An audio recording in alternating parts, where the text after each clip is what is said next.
And for today's video, tara samahan niyo kami. Pupunta kami dito sa Street Hormuz. Rachel Kaima. Gagang sa Street Hormuz. Ibabala ka sa kanyo. Halos sa haba din ng biyahe, 10 PM na nga rin kami nakarating. Hindi ko na nga na-video yung pag-set up. 1, 2, 3. Hello sa'yo. Brand kayo kada gabi? Oo, ate. Kaya pa naging bear ka na. What? Naging bear na din, no? True. At itong camping site area, dito lang yan sa Saraya Island, dito sa Ras Al Khaimah.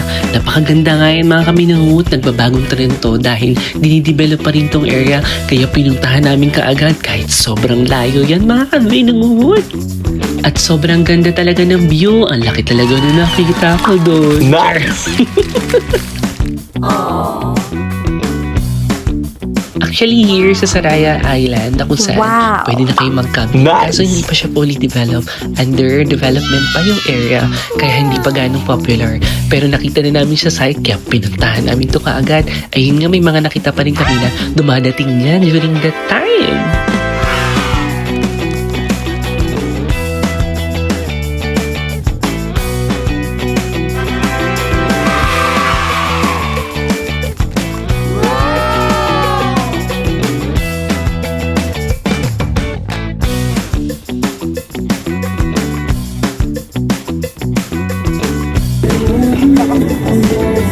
Ang saksi mo dyan ate. Ilang kilo ka na? 1 cup of rice. 1 cup of rice.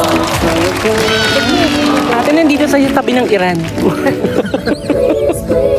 Ano yung inabangan na? Fireworks. Yes, and definitely, indeed, malapit talaga kami sa Iran yan na kung saan mag-inuman na lang kami dito habang inaantay namin na magputukan yung fireworks. Char. Nice. Ang gwapo nung nag-iihaw, oh. Ganda ng tato. Lalaki yan. Char.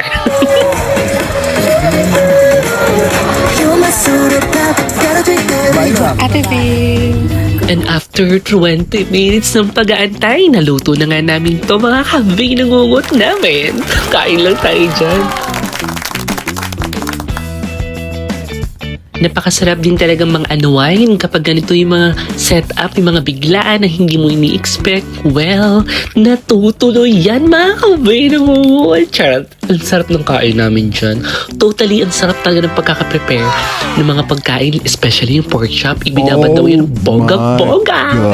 And super waiting nga kami ng pagputok dyan. Ayun pala, yung kasama namin dito. May katabi namin dito nag-camping din. May paputok sila. Mukhang may birthday dyan. May budget.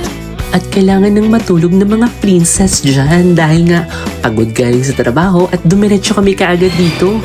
At napaganda nga ng lugar na ito mga kavinangungot. Nakaka-refresh. Hindi nga lang ako fresh. Ayaw, di ma!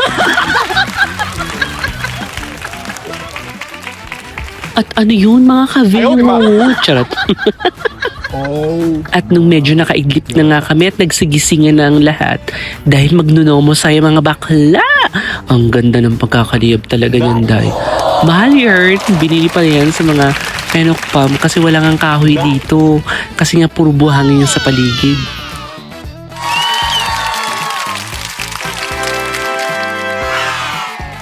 Wow!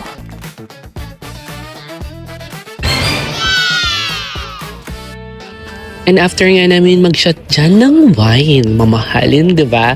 Let's go for sleeping dahil halos sasalubungin natin. Ang ganda ng kinabukasan dito lang yan sa Ras Al Khaimah, Saraya Beach. Abangan natin ng part 2 na nag-iisang binangungutang vlog dito sa paggagala namin sa Saraya Beach, Ras Al Khaimah.